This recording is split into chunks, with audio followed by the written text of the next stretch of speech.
Tuesday will be Power Plant Day and Bridge Day, all wrapped up in one, in Iran. There will be nothing. Open the fucking strait, you crazy bastards, or you'll be living in hell. Just watch. आज रात 8 बजे दुनिया एक नए और भयानक महायुद्ध की गवाह बनने जा रही है। सोशल मीडिया और खुफिया अफवाहों के बाजारों में एक खबर आग की तरह फैल रही है कि आज रात अमेरिका और इजराइल अपने सबसे घातक स्टील्थ वेपन्स के साथ ईरान पर वो प्रहार करने वाले हैं जो चंद घंटों में ईरान का नामो निशान मिटा देगा। एक तरफ डोनाल्ड ट्रंप की होर्मुज़ जल डमरूमध्य को लेकर दी गई वो पुरानी चेतावनी जिसकी टाइमलाइन के खत्म होने का दावा किया जा रहा है, और दूसरी तरफ आज रात 8 बजे की वो रहस्यमयी ग्रहों की चाल जिसे ज्योतिषी दुनिया के लिए अत्यंत भारी बता रहे हैं।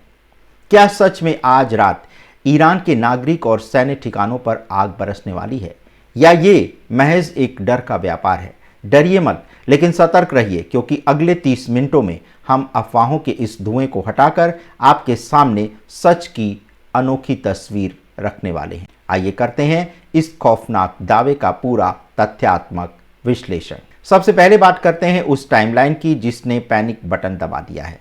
होर्मुज़ जल डमरूमध्य यानी स्ट्रेट ऑफ होर्मुज़ दुनिया के तेल व्यापार की सबसे बड़ी जीवन रेखा है।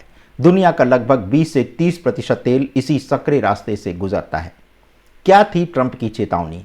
अपने राष्ट्रपति कार्यकाल के दौरान डोनाल्ड ट्रंप ने ईरान को स्पष्ट चेतावनी दी थी कि अगर ईरान ने होर्मुज़ को बंद करने की जरूरत की तो अमेरिका इसका ऐसा जवाब देगा जो ईरान ने कभी सोचा भी नहीं होगा। ट्रंप का स्पष्ट स्टैंड था, we will not let them close it and if they do it won't be close for long. क्या कोई टाइमलाइन खत्म हो गई है? हकीकत की बात करते हैं तो भू राजनीति में टाइमलाइन एक्सपायर होना जैसा कोई फिक्स्ड अलार्म नहीं होता। ट्रंप या अमेरिकी रक्षा विभाग यानी पेंटागन ने भी कभी कोई ऐसी तारीख मुकर्रर नहीं की थी कि 7 अप्रैल 2026 को हम हमला करेंगे। ये एक रेड लाइन है, टाइमलाइन नहीं। जब तक ईरान होर्मुज़ को ब्लॉक करने का कोई प्रैक्टिकल कदम नहीं उठाता तब तक ये चेतावनी एक रणनीतिक यानी स्ट्रेटजिक दबाव का हिस्सा है। इसीलिए आज रात किसी चेतावनी की मियाद के खत्म होने की बात पूरी तरह से मनगढ़ंत और फैक्चुअल रूप से गलत है। अब बात करते हैं आज रात 8 बजे की कुंडली की। जी हाँ, उस दावे पर आते हैं जिसने लोगों की रातों की नींद उड़ा दी है। आज रात 8 बजे यानी 7 अप्रैल 2026 को ग्रहों की चाल क्या कहती है? आइए बनाते हैं आज रात 8 बजे की कुंडली और समझते हैं इसे खतरनाक क्यों कहा जा रहा है। आज रात 8 बजे के आसपास तुला लग्न उदित हो रहा है। खतरनाक ग्रहों की स्थिति अगर देखें तो शनि इस समय मीन राशि में गोचर कर रहा है जो कि जल तत्व की राशि है। शनि का ये गोचर वैश्विक स्तर पर सत्ता संघर्ष और उथल पुथल को दर्शाता है। राहु जो है वो भी अचानक होने वाली हिंसक घटनाओं और साइबर और एयर स्ट्राइक का भ्रम पैदा कर सकता है। मंगल युद्ध की दृष्टि से शनि राहु का जो अशुभ योग बन रहा है, ज्योतिषी इसे अंगारक या विनाशकारी ऊर्जा के रूप में देखते हैं। लेकिन जमीनी हकीकत क्या है? भावनाओं को समझना जरूरी है। जब दुनिया में तनाव होता है तो लोग सितारों में जवाब ढूंढते हैं, लेकिन सच ये है कि देशों की सेनाएं और उनके राष्ट्राध्यक्ष कुंडली देखकर मिसाइलें नहीं दागते। वे खुफिया जानकारी, लॉजिस्टिक और भू राजनीतिक परिणामों का आकलन करके कदम उठाते हैं। अब आते हैं सबसे बड़े सवाल पर। क्या आज रात 8 बजे अमेरिका और इजराइल का स्टील्थ वेपन्स से सबसे बड़ा हमला होने वाला है? क्या एक रात में ईरान का नामो निशान मिट जाएगा? स्टील्थ वेपन्स की ताकत की बात करें तो इसमें कोई शक नहीं कि अमेरिका और इजराइल के पास दुनिया के सबसे उन्नत स्टील्थ हथियार हैं। F-35 और इजराइल का ये जो बॉम्बर है ये राडार को चकमा देकर ईरान की सीमा में घुसने की कोशिश कर सकता है। B-2 स्पिरिट और B-21 ये जो बम हैं स्ट्रेटजिक बॉम्बर हैं, ये दुनिया के किसी भी कोने में भारी बमबारी कर सकते हैं और राडार पर एक छोटी चिड़िया के आकार के दिखते हैं।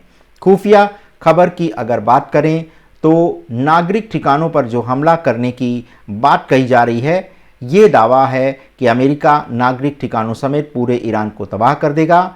ये न केवल गलत है बल्कि अंतर्राष्ट्रीय युद्ध नियमों के भी खिलाफ है। अमेरिका और इजराइल का लक्ष्य हमेशा ईरान के परमाणु संयंत्र और सैन्य ठिकाने रहे हैं, ना कि शहरों को मिटाना। एक रात में नामोनिशान मिटाना, जी हाँ, ईरान कोई छोटा मोटा देश नहीं है। इसका क्षेत्रफल 1.6 मिलियन वर्ग किलोमीटर है। इसका मिलिट्री और न्यूक्लियर इंफ्रास्ट्रक्चर पहाड़ों के बहुत नीचे और देश भर में फैला हुआ है। किसी भी सुपर पावर के लिए एक रात में पूरे देश को मिटा देना सैन्य और लॉजिस्टिक रूप से असंभव है। रात 8 बजे के दावे की अगर बात करें तो कोई भी खुफिया एजेंसी जैसे CIA या मोसाद अपने इतने बड़े हमले का समय रात 8 बजे पब्लिक डोमेन या व्हाट्सएप यूनिवर्सिटी पर लीक नहीं करती।